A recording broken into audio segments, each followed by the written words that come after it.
Hey everyone, how you all doing? My name is Chiamaka and I am glad to have you guys here. If this is your first time of dropping by the channel, please do well to hit the subscribe button before you leave. Turn on your post notification bell so you get to be notified anytime I drop a new video. And also do not forget to share this video to your friends. Okay, I am begging you, please help me grow on this channel by subscribing to my channel, liking my videos, commenting, and also sharing this video to your friends. Please and please, I am begging you. Okay, in today's video I'm going to be listing out the various equipment you need for starting your lip gloss business. Okay, now if you are looking to start a lip gloss business as a side hustle or as a full-time job, there are some things you need to buy before starting. You don't just go to the market and then just buy your gloss, you just buy your carrier oils, your infusion oils, your pigments, your fruit acts, and then you think you are ready to start. No, you are not ready to start. There are some equipment you will be needing for starting that business. And also, if you know you want to be making your glosses by yourself at home, then this video is also very useful for you. You can watch this video and know the various things or the necessary things you need to get to start your lip gloss formulation at home. Now, if it sounds like something you want to learn how to do, of course, you know by now you should keep on watching this video. Okay, hi everyone, welcome back. So the first one on the list is a scale. Now a scale is used to weigh out ingredients or used to measure out ingredients. Now if you're a new beginner, then you need a formula, and then when you get a formula, you need to measure out those ingredients in your formula. Okay, now let's say for instance you have 50.5 grams of Versagel base in your formula, and then you have like a measuring cup that is 50 grams. How are you going to measure that 0.5 that is on top? Are you just going to use your eye and say, okay, I think this should be 0.5 that is going to be on top? Or you're just going to say, oh, I'm just going to do everything, or just say I'm just going to approximate everything, and then you measure 55.5 grams. No, you need to measure out correctly, because if you measure your ingredients out incorrectly, it can spoil your formula. Okay, so you need to have like a standard formula. Then you need to also have a scale to be able to measure out those ingredients correctly so as not to spoil your formulation. All right, so now the second one is measuring cups and spoons. Now this is the one that is quite rampant, that everybody is using. Okay, almost everybody is using a measuring spoon or a measuring cup, and it's also very useful. If you are starting and you don't have the money to get a scale, you can get measuring cups, and you can get measuring spoons to measure your oils, to measure your Versagel. They are very okay to use them, and they are quite inexpensive compared to the scale. You can get them from about 500 naira or about 700 naira, and they are very okay. Useful. Now the third one is a syringe. Now after making your lip gloss, what are you going to use to pour your lip gloss into your squeeze tube? What are you going to use to pour your lip gloss into your wand tubes? Now you need a syringe to transfer, or to be able to fill your tubes, to be able to transfer your glosses into your tubes. Okay, you cannot just get your plates. After mixing your gloss inside your plate, you now fold the plate like this and you're pouring it into your tubes. It is not going to work that way, because the tubes are very small. The mouths of the tubes are really small, so you need something that can be able to enter that tube and then fill your tubes for you. Okay, so that is why you need a syringe, to be able to help you fill your squeeze tubes and your wand tubes. Okay, now the fourth one is disposable plates.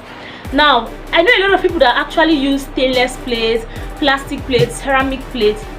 It's not as if they are wrong to use. It's not as if it is wrong to use those things, but the thing is, lip gloss is very messy to make. Okay, like when you are making lip gloss as a beginner, even those that are pro, they tend to make lots and lots of mess. When you are mixing, you tend to make lots of mistakes. Okay, which is why it's not advisable to get to use plastic plates. Then after making the gloss, you are now washing it. You may not be able to wash oil residues on the plate, and then you don't want to use it again. No, it's just better for you to get a disposable plate, and then after making your glosses, you just dispose the plate. That way, to save you stress of washing gel base from the plate, and also make your product hygienic. Because you cannot tell me that after making your lip gloss with one bowl today, you now wash it, you don't want to make for another customer, you are not using that same bowl to make lip gloss. Like, it is not hygienic, it is not safe. The skin on the lips is very very sensitive, so you need to be very careful as to what you are using in making your lip gloss.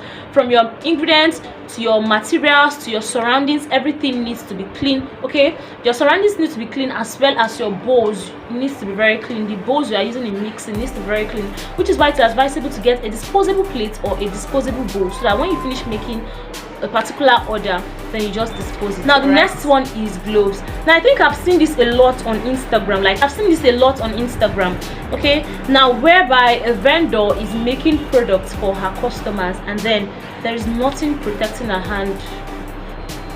I know some people may be like, I washed my hand, I sanitized my hand. Yes, but there are some hidden germs you can't see in your fingers, which is why it is advisable to put on gloves while making your products, because not only is it hygienic, it is also professional.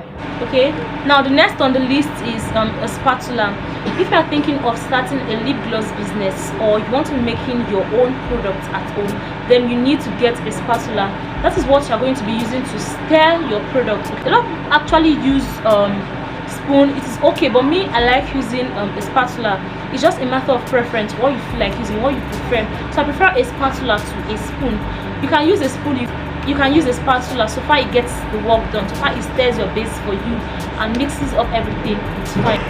Now the next one is a pipette. After pouring your gloss bases into your syringe, then you need something to be able to use to fill the tubes. Your syringe won't be able to enter deep into your tubes, into your squeeze tubes, into your wand tubes. You need something long that is going to be able to enter into your squeeze tubes and your wand tube and then help fill your tubes, which is where a pipette comes in place. It helps you can connect to your syringe and then use it to fill your tubes. Now the last but not the least is a serviette or a tissue. Now when making lip glosses, it tends to get messy, especially when it is time to fill in your tubes. So you need to have your serviette beside you to be able to clean up the mess, and to be able to clean up your hands and clean up your tubes if there are any mess. Okay, you don't want to be making products and then your glosses are all over the place and then it's just everywhere is just messy. No, you don't want all of that. So you need to get a serviette or a tissue, so when everything is becoming messy, you can just use your tissue to like clean your tubes or your pipette or your syringe or just your work area. Okay, so you need a pipette and you need a serviette. It is very necessary and it is very important to get a serviette or a tissue to be able to clean. I hope you guys enjoyed watching today's video. If you do not forget to give me a very big turn on post notification bell so you get to be notified anytime I upload a new video, and I'll see you guys in my next one.